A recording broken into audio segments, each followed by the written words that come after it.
And don't you think, Nick, like communication too, like it could get buried, a documentation, like if you just put a note somewhere in the file, that it needs to like be shared because like if I'm on 6 months later, I'm not going to see that note that someone wrote in a documentation.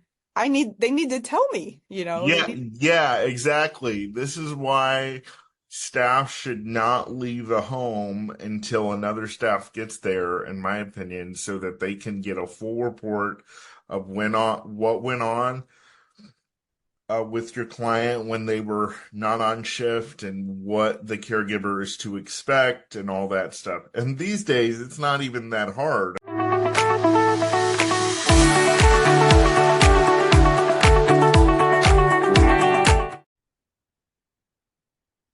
Hello, everybody. Welcome to this episode of Nick Speaks, the podcast devoted to giving people in the disabled community a voice, where we speak up, speak out, and speak loud. You guys, I'm very excited to have a good friend with me today. She's been a DSP for over 20 years. For those of you who don't know what that acronym is, we use a lot of acronyms in the disabled field. DSP is more of a cool way of saying home health aide. It says direct support professional. So we like to make our caregivers feel a little bit more bougie and a little bit more valued. Today I have with me my good friend Kim Phillips. She's been in the field for over 20 years, and we're going to talk about the good, bad, and the really, really ugly in the home healthcare field. She was a CEO for several years of a major home healthcare company, so she has a lot to offer. Kim, I'm so glad to have you on Nick Speaks. Welcome to the program. Oh, thank you so much for having me, Nick. I really appreciate the invite. And yeah, I really love this topic. So I'm excited to talk with I'm you. I'm very excited too, Kim. So tell me a little bit, and the viewers and the listeners, for those of you who don't know, you can also watch this podcast on my YouTube channel at Nicolas Comstock. So that is available for you as well. So tell the viewers and the listeners of Nick Speaks a little bit about yourself and how you got into the field of home healthcare, Kim. Oh gosh. Well, I really wanted to help people. I thought I was going to be an art therapist when I went to college. And at the time, that was not looking like a good option. And I had a mentor introduce me to this field, which I didn't know a whole lot about. When I was growing up, we had Sunday school classes and stuff. And this mentor introduced me to this field when I had graduated and said, you need to go look at this. So I had gone to a local provider and seen, it was for children, and I fell in love with what the whole mission was. I fell in love with the type of care, and I felt at home. So I started off working with children, and I was a shift supervisor slash DSP for like a wing of ICF. And Oh, cool. so that's where it started. Okay, and for those of you who don't know what ICF means, it is a intermediate care facility. Like I said, we use a lot of acronyms in this field. So when anybody uses an acronym, I will always, if I know the acronym, I will always tell you what the acronym is so you know what we're talking about. So so I don't want to make you feel old, Kim, but what year did you start in the field of home health care? Oh my goodness. Okay, so about 2000. So yeah, Wow. 2000. So about 24, 25, give or take. Yeah, and there was about a period of a year and a half, 2 years where I was kind of switching between focus. So out of that 24 years, it's like 22 years, something like that. So Okay. yeah. Okay. So can you take us back um to your first day or your first experience where you were like, oh my goodness, this is great, and maybe you can give us a experience as to also, oh my goodness, what did I get myself into? But give us the great experience first. Oh yeah. One of the things that made me just solidify that I was in the right place was working with this particular child that had a disability and had been in a bad situation previously. I was rocking this child was 5, but their body was very small, and they didn't have any ability to speak, but it he, it was like just this moment where they were responding with me. I wasn't a parent at the time either, so it was like new to me that a child, being so from this bad situation could be so loving and just joyful. And they responded to me and were it was like a bonding moment. And I was Right. like, okay, yeah, this is good. This is a good use of my abilities and being able to help people. So So I want to go back a little bit because you said that that child hadn't responded to anyone else, correct? well, no, they did to their other caregivers. I'm just saying I personally hadn't had that experience. That was one of my first Oh, okay, where okay. I just realized this is a beautiful way to help other people. And it was a moment that just made me feel good about choosing to work there. And so that kind of made me go, okay, I can. There were other tough things that you're going to bring up, but that made me go, no, I can go through whatever I need to go through to get used to working here. Yeah. So how long did you work with children, Kim, before you moved into disabled adults? It was probably just a year, and then I was able to become like a qualified. They use QMRP at the time, so now they just call them a Q, which is like a social work slash case. It's a case manager, so you're an unlicensed. You're not a licensed social worker, but you're a case manager for someone working out at one of the group homes that they had for adults. So it was for their children that had aged out of their children's program and gone into the adult program. So they were 18 and over at that point, or 22 and over, going out into the community. So I was able to go work out there for 2 homes, and that was a really great experience too. Awesome. Um, have you always been in Ohio as a caregiver? Because I know that's where we are. Have you always been in Ohio as a caregiver, or was this in a No, different? yeah, it was Ohio, but I did work at a day program in Massachusetts for a brief period of time. My husband had he was transferred well, actually, he took a position in Massachusetts. So we were there for about a year.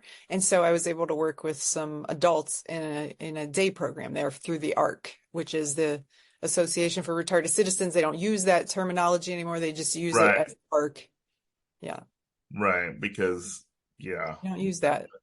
mentally mentally challenged. Of course, I have I'm I'm very outspoken about different things, and I'll talk about that specific word in another episode because I used that word as a phrase when I was growing up to call my brother stupid. It wasn't it wasn't a term to insult somebody who had a condition that they couldn't help. It was a term just to admonish somebody for doing something dumb. You know what I mean? So, Right. I yeah. know it pains me to hear it now because Yeah. it's still being used, but yeah, In the wrong yeah, way, totally. So, I said I would address that in another episode, but I think I addressed it now. So, there we you go. did. Um, so you worked with children for about a year. Was that an internship or just something you did for a year? Well, it was about a year. I was working as like it's a DSP position where you have an assigned caseload of a couple. There was like a room that you're assigned to take care of 4 people, and then you also get split any other rooms if they're short staffed. You take on more. So I had a dedicated. Short-staffed. Yeah, right. Yeah, that's something I know you're going to address. But yeah, we've been Hmm. short-staffed since 2000. I know for sure. My whole Yeah. career, we've always needed more people to join the field, and so it was no different then. Um, So, okay, so I asked, you told me about a good experience you had. What was like a really, you don't have to drop names or anything, but what was like a really bad experience where you were like, OMG, I don't know if I can do this anymore.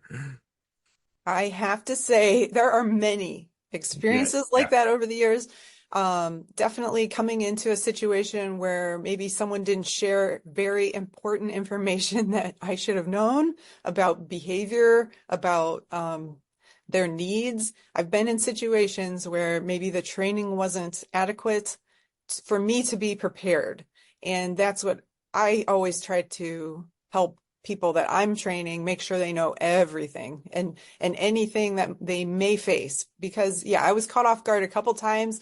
Um, I've been hit, all those types of things with behavior. I've faced people becoming sick because of a behavior they might have or those type of things. And it wasn't that they weren't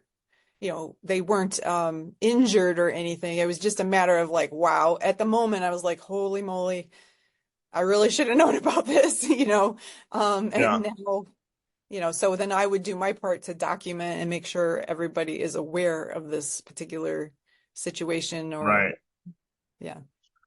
Documentation is key, caregivers, because if you don't document it, it doesn't exist in their mind. So, Yeah. if you're not documenting every day, whether you're doing medication, especially if you're doing medication, I know the state of Ohio doesn't mess with that, but I know most states don't. If you're not documenting, especially when it comes to medication, whether your clients are moving appropriately. I'm just going to say bowel movements, whether they're eating properly, if you have to document that.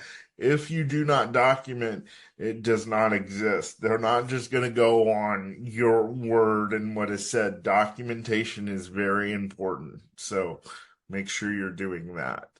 And don't you think, Nick, like communication too, like it could get buried, a documentation, like if you just put a note somewhere in the file, that it needs to like be shared because like if I'm on 6 months later, I'm not going to see that note that someone wrote in a documentation. They need to tell me, they Yeah, need, yeah, exactly. This is why staff should not leave the home until another staff gets there, in my opinion, so that they can get a full report of what went on with your client when they were not on shift and what the caregiver is to expect and all that stuff. And these days, it's not even that hard. I mean, people can put memos in their phones and all this type of stuff.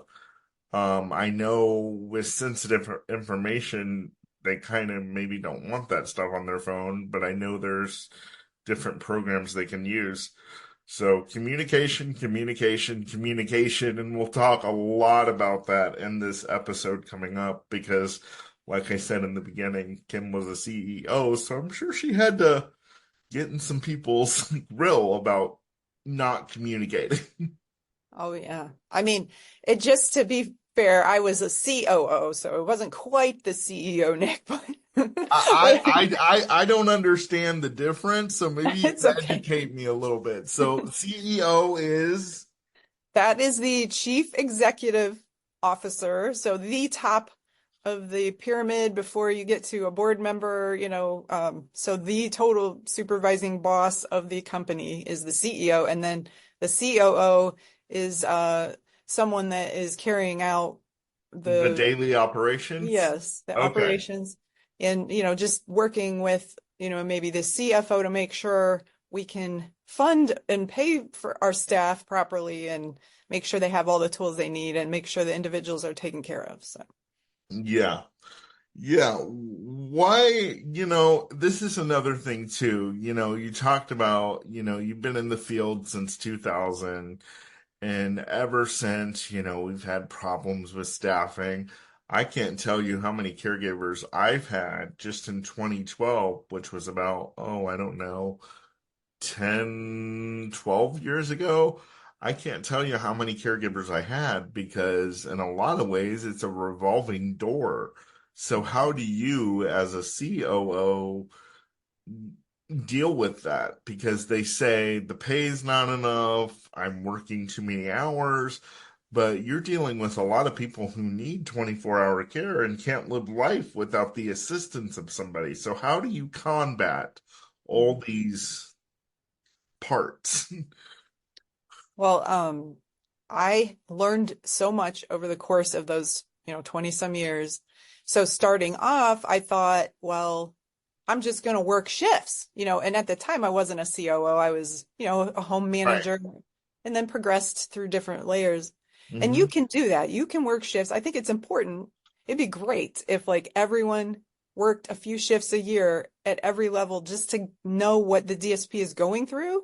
Like that to me would be really amazing.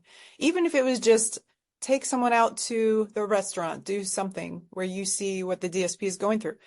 But so you can burn yourself out. If you think you're going to solve all the problems and you're just going to put yourself in those shifts and work, that's not the complete answer.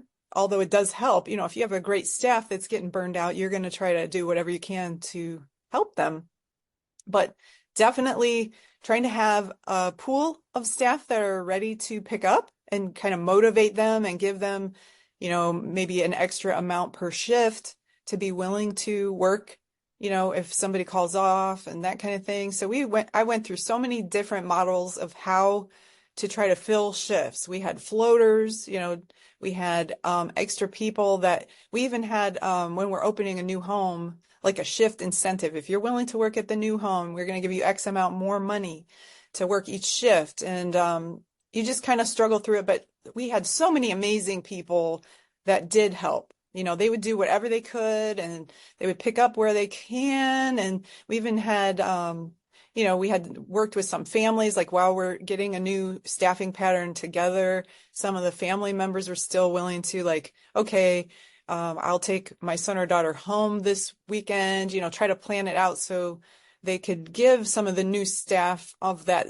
home a break. I mean, there's lots of ways to try to save your staff, but ultimately, you got to think about don't burn your staff out. Don't make them work 80 hours a week. You can't do that physically. It's just Yeah. really hard. And then with the documentation, that's going to suffer if you have someone that's sleep deprived, passing meds, and you don't want that situation. So Yeah. there's Yeah. no great answers because it still exists, it happens, but you just try to pay attention to your staff and listen to them. Like you'll know most of your staff are going to tell you, like, I have to get a break. I am tired, and so you try to pull them off the schedule. How many DSPs actually use their PTO time? Probably not many, you know. Yeah. Um, so you try to make up like, okay, next weekend you go on, you get away. And so I would find myself and some other managers would pick up shifts just to try to help keep them from burning out. But Yeah, I was just talking to one of my caregivers the other day, and he said he has not taken a vacation since 2021. So oh, yeah. it's very important for you caregivers, and I say this all the time on my TikTok channel. Um, it's very important for you caregivers to take care of yourself because if you don't take care of yourself, there's no way in hell that you're going to be able to take care of us, you Hmm. know, because someone like me, someone with a traumatic brain injury, someone with autism, someone with uh Down syndrome, those people require special love, special care, special attention. And if you're not able to give that, if you have worked yourself to the point where you're like, I'm burnt out. I can't do this anymore. If you worked yourself to the point where even you're snapping on your clients and their families, and you regularly wouldn't do that because you're so burnt out, you're at the end of your rope.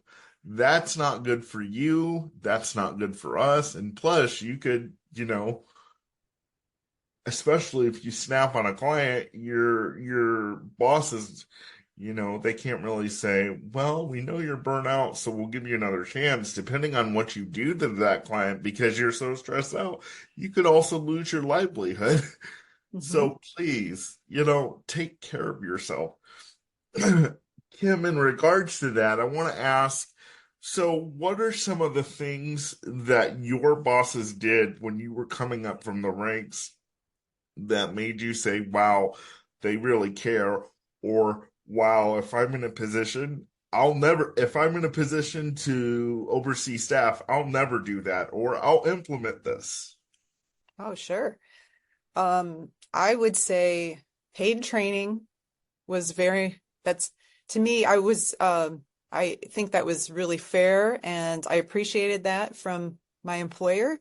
And then when I was able to offer that, and I mean, even basic, there's some DSPs that their basic training isn't covered, still that exists, but that should definitely be part of it. And then offering additional training to help them as their career, as they grow in their career.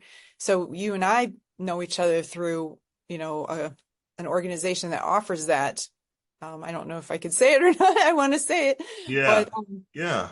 we offered good quality to help these DSPs become a more professionalized role. We're trying to seek to have our whole world recognize the role of a caregiver by Right. having accredited training. But I feel like that is something to offer your staff. It shows that you care about their future, and also just some type of paid time off. Benefits are very important and appreciation. I mean, really authentic appreciation. Like have them come in, give them a certificate, offer them a gift card, really tell them why they made a difference. I feel like I know I appreciated it, and I know a lot of the staff that I had worked with appreciated being told what they did well. Yeah.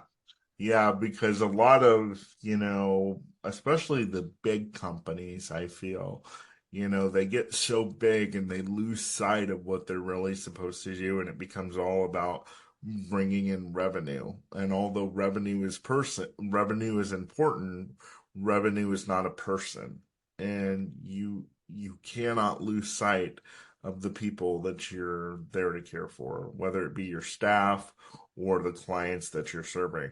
And, like Kim said, folks, bring them a gift card, especially if you're a house manager, you know, find out what your staff's favorite coffee is, find out what your staff's favorite donut is, and just show up while they're getting, people ready and say, hey, I know you're really busy right now, but when you get a free second, here's a donut.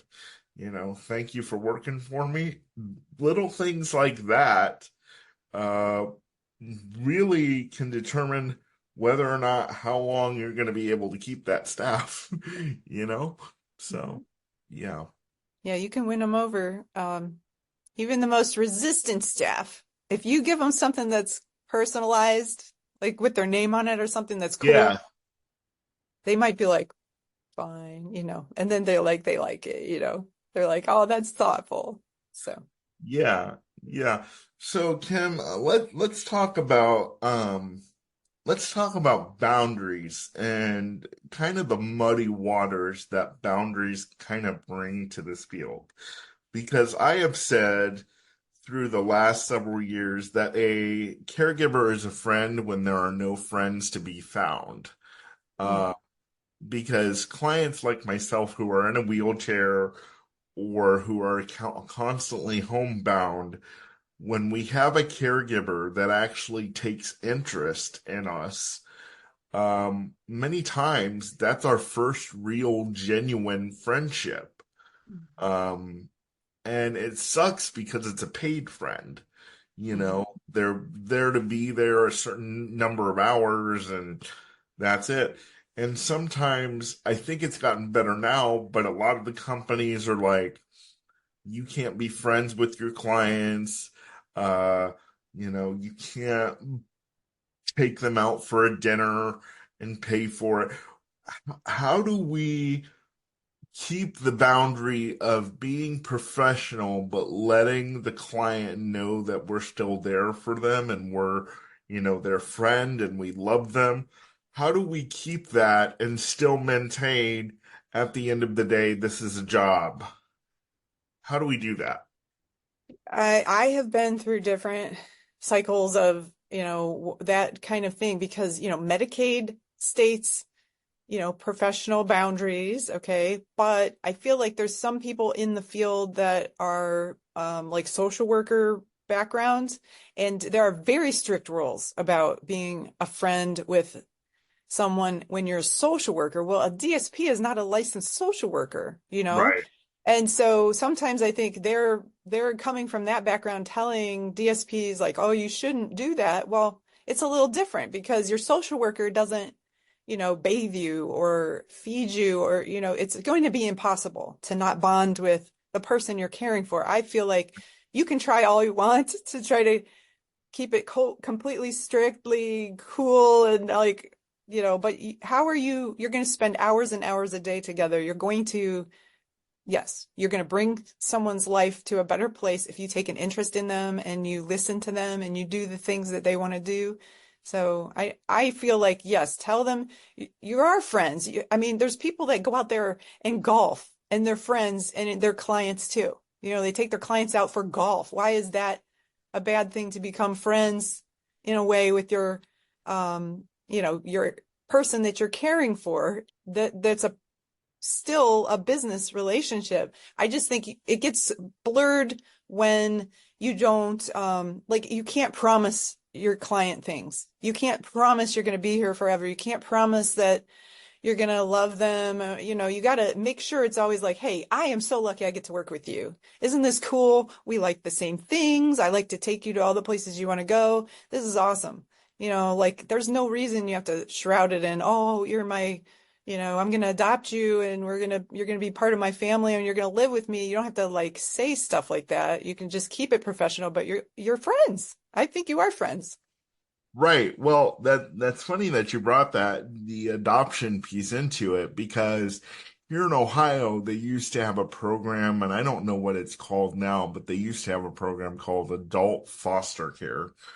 Um, which I'm just gonna say this, and I'm sure you'll agree, Kim. I'm so blessed to live in the state of Ohio because when my family and I were looking to move here from Indiana, I had a case manager that said, if you're looking to move anywhere, move to Ohio because they have the best services. And we really do. We are one of the few states, I don't know how many have county boards. We have 88 counties and we're still run by county boards. And I just think that system is great. Um, not all of it, I talk about the good, the bad, and the ugly in the system too, but I just think that's good. But we used to have adult foster. I don't know if we have that now where either a family member or even an independent provider would have to take a client out of a really bad situation. I'm thinking of one right now. One of my former caregivers, was her name is Brandy, and she just has a heart of gold. And she literally had to take one of her clients out of a bad situation and move them into their home. It was a him actually, but yeah, we're fortunate enough to have a program like that. I don't know if it much exists anymore. Do you know any Yes. more about that? Yeah, I mean, why at the time? It's living, yeah, you can have a shared living situation where you have to be certified though. Right. Just like adult foster was. I'm sure adult foster probably still exists, but Yeah. under DODD, which is the Department of Developmental Disabilities in Ohio, they have shared living. So if I become certified as a shared living provider, I could bring someone in my home and we would share, the space together. But so that Yeah. does exist, yeah. And that would be amazing, to do, especially if you do develop that bond with someone where you see yourself being like family towards them. But it does mean you're sharing your living space with that person. So, Yeah, yeah, and it's I had a caregiver, same Brandy.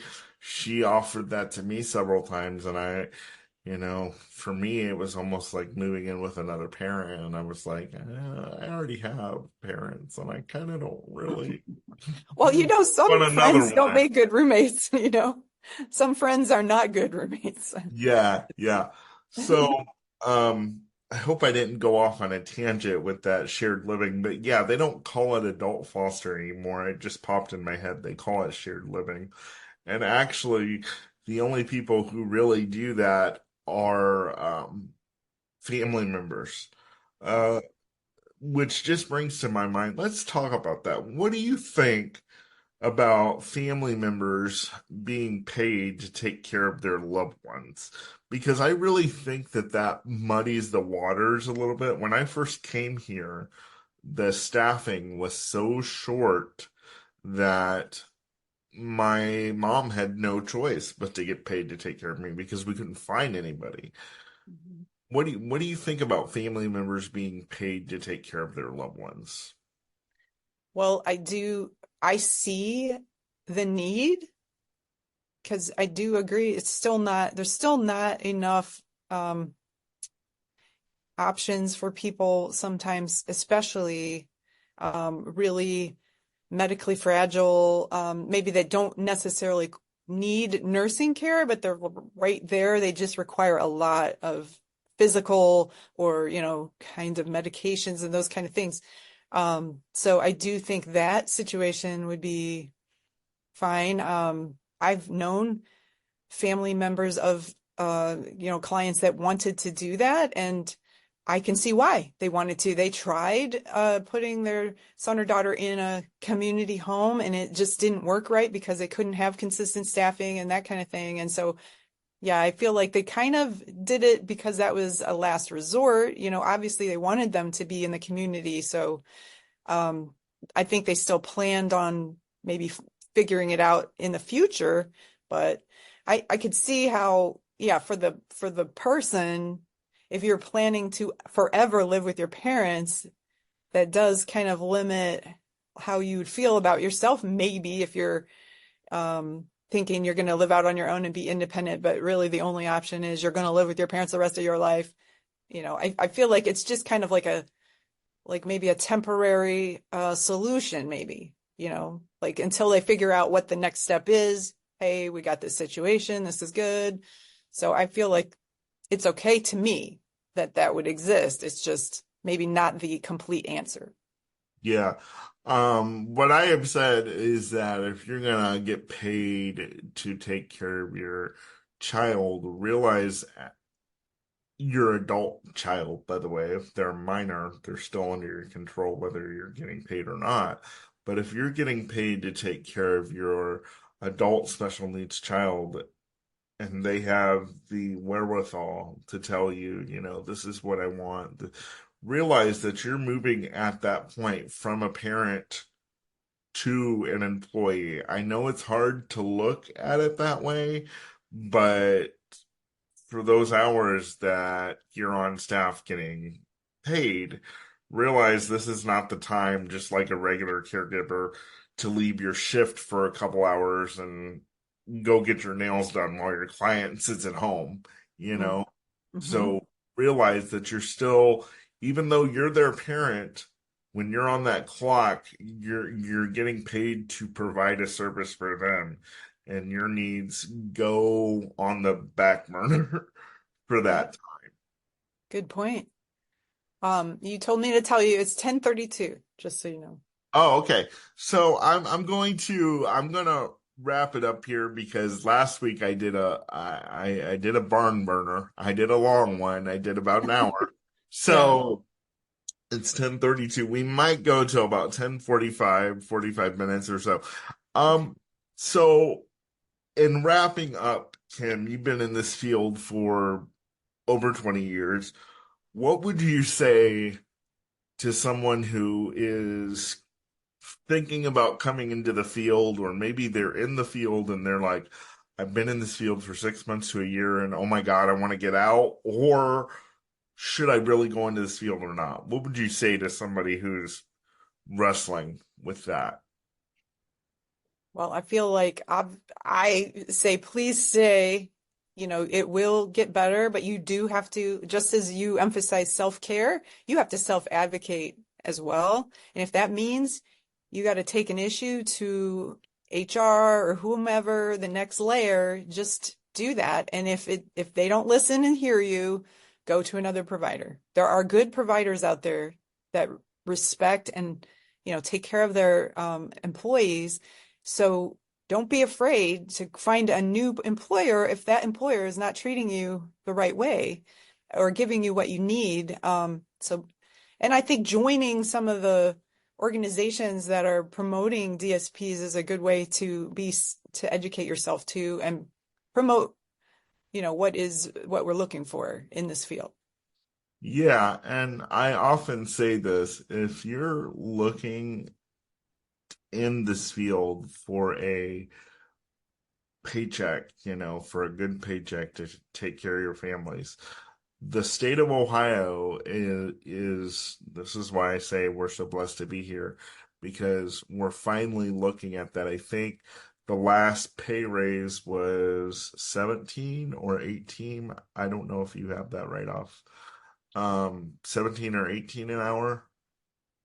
Well, I'm an independent provider now, so my pay rate's a little bit different, but it did go up twice in the last year. So yeah, it's chugging along. And if you get your add-on, you can get an additional hourly rate. So, and that's not that difficult to get that training. Yeah, for Ohio providers out there listening, talk to your provider and get connected with the Department of Developmental Disabilities, because depending on how long you've been in the field, you're going to be able to do some extra training to get an extra dollar or two added on to your pay. So if you're missing out on that, Ohio providers, don't miss out on that. Mhm. Make sure you're doing the extra training. And back to what I was saying as far as pay, if you're doing this simply just for, you know, go home at the end of the day, I'm only going to work 9 to 5 and I just want a paycheck. I'm a little more blunt than Kim is. Get out of the field. Um, because it's not just for people who want a paycheck. You have to have love, you have to have compassion, you have to have empathy, you have to have patience. It takes a really special person to do this job. Um, it just can't just be anybody. And so if you're thinking, oh, I'm gonna go in and make a lot of money, no, sorry, that's not true. Um, Unfortunately, we're working on getting it better, but and I think Kim would agree, we're working on getting it better, but you're not going to go and making you're not going to make $100,000 a year. So if that's what you're looking for, um, try a factory. But Yeah, if you, you're going to have a side hustle. You're going to have to have your side hustle if that's what you want to make. Yeah. yeah, yeah, This is like for people that want to leave the world a better place than you found it, you know? yes, this is exactly what that is for. And so, I hope that Kim and I have really helped you, um, decide or maybe encourage you to stay in if you're thinking about leaving. And home care, maybe we can get together on another episode, Kim, and talk about the difference between personal home care and nursing home care, because that's a totally different. Nursing home care and home care are uh totally two different ends of the spectrum. But if you can really find a good set of clients in home care, they really will, after a while, become your family. And if you have a really good provider, they won't care, because if their clients are in good shape and they know you're in good shape, that's one less headache that your boss has to have. So, yeah. I hope we really helped you. For providers that are listening out there, Kim, thank you so much for joining me today. Any last parting words before we leave for caregivers? Oh goodness, just from the bottom of my heart, I really thank all those DSPs out there for what you do because as because we know those DSPs are doing it because it means something to them, and your clients are going to have the best care if that's where you're coming from. So yeah, connect with other people. They can connect with you, like follow Nick's podcast, follow Nick's page, and just stay in touch with each other. And you will find a good career in this field. It's an excellent way to feel, to help the world and to feel like you're making a positive change. And then you meet really great people along the way. Yeah, yeah, you really do. And my advice to you before I go is you're always going to have one bad apple, but one bad apple does not have to ruin the whole bunch. So don't let one or two or maybe even three bad experiences, don't let those bad experiences that you have had determine and say, I'm out for good. Because before you say I'm out for good, the one person who really needs you and who they really need and who you really need is might just be right around the corner. Your perfect fit might just be right around the corner. So do some hard praying and some hard soul searching before you say, I'm completely done with this field. Because at the end of the day, it can really, really change your life for the better and your client's life for the better once you find that perfect fit. And it is out there. So thank you guys for listening to the Nick Speaks podcast today. Kim, thanks again for joining me. We will have you back, I'm sure, many, many times.